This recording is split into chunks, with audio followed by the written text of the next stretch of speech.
Claire Castro, Yusek Claire Castro. Ganun ba kababa ang spokesperson Malacanang? Naging parang atakdog. Dahil kung basta magsalita, lahat na nakikinig sa akin, meron na akong gustong sagutin ang bato ng Malacanang. Noong nagpunta ako sa Roma, binato ako ng katakot-takot na mga trolls. Ang tawag ko dyan, attack dog.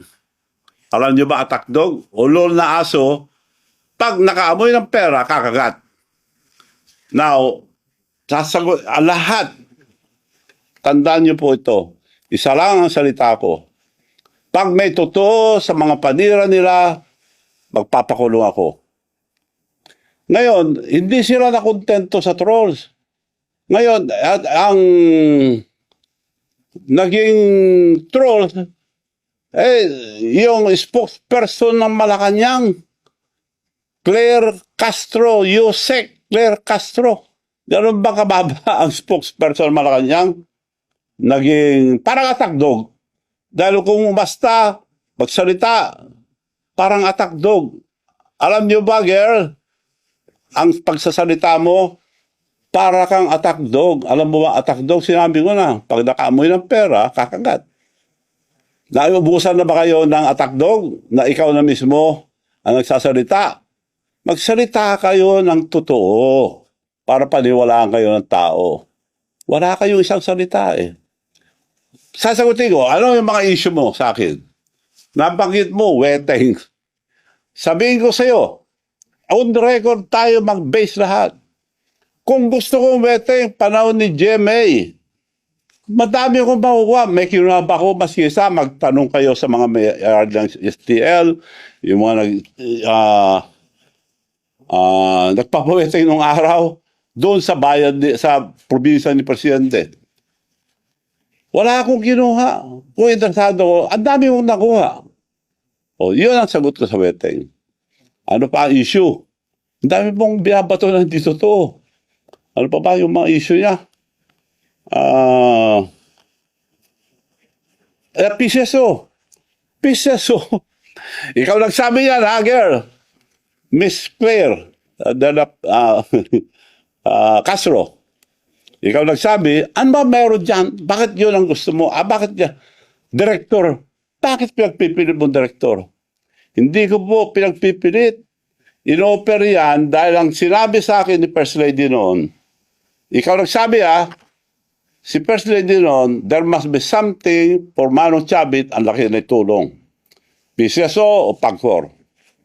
Kinongratulate pa ko yung mga kaibigan niyang babae sa mga barkada niya sa Bacolod. Manong, congratulations, binigay na pala sa yung PAGCOR. Oh, mabuti naman para ibigay ko sa mga mayors ako para ang dami tumulong kasi. Hindi rin binigay. Siba, okay lang, nagtabo ba ko? Antay, mag-antay pa rin ako. Antay. O kung hindi, PAGCOR, PCSO, wala rin.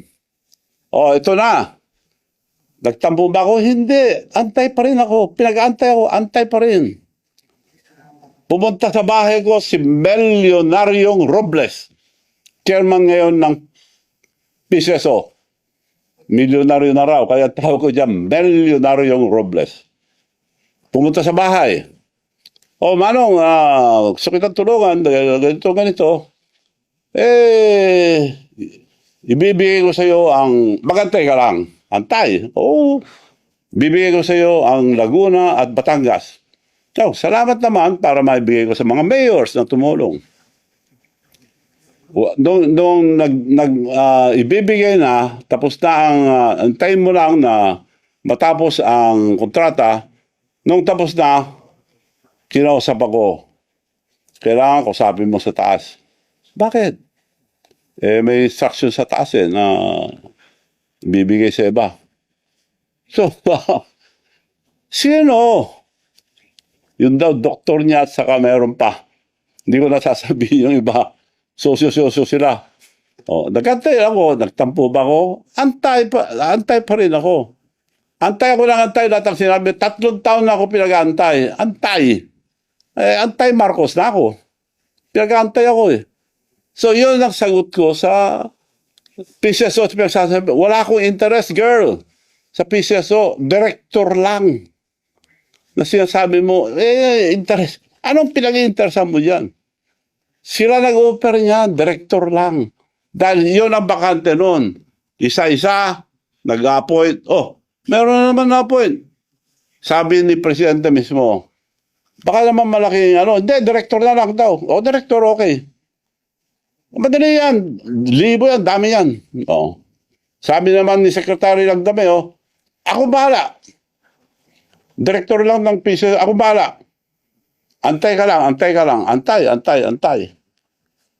Isa-isa, may na-appoint na director. Tawag na naman ako. O may na-appoint na, wala naman. Akong bahala, Manong. Antay ka lang. May na-appoint na naman. Nagkita kami, akong bahala. Magantay ka lang.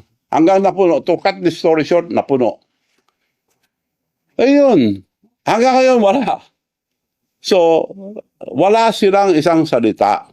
Kaya ikaw, girl, dapat isa lang ang salita nyo, huwag kayo magsinungaling. Dahil lahat ng sinasabi mo, puro kasinungalingan na panira lang sa akin. Kaya para kang, kung umasta ka, para kang attack dog. Alam mo na attack dog.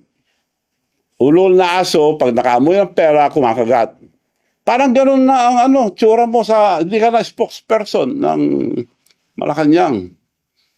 So, umayos kayo dyan. Spokesperson supposed to be a professional, hindi attack dog. Bago kayo magsalita, i-check nyo muna kung totoo. Puro kasinungalingan yung panira nyo sa akin. Sasagutin ko sa isa.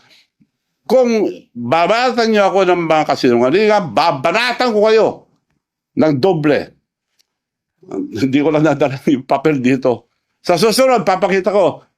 Senator pa lang, ang presidente, may kaso na. Yung Napoles, dinemanda na siya. Nakademanda siya. Pakuha mo nga yun. Hindi ko na nadala. Yun ang on record. Ako, binabato nyo, puro haka-haka, puro sali-salita na hindi totoo. Ito, pag nagsabi ako, totoo.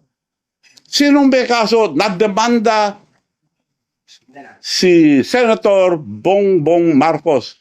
Panahon ni Napoles, kasama siya ron. Sabi ko to, hindi ko sinasabi to dahil lang sa kasinungalingan mo, sasabihin ko lang to. Sige, magsinungaling pa kayo. Eto.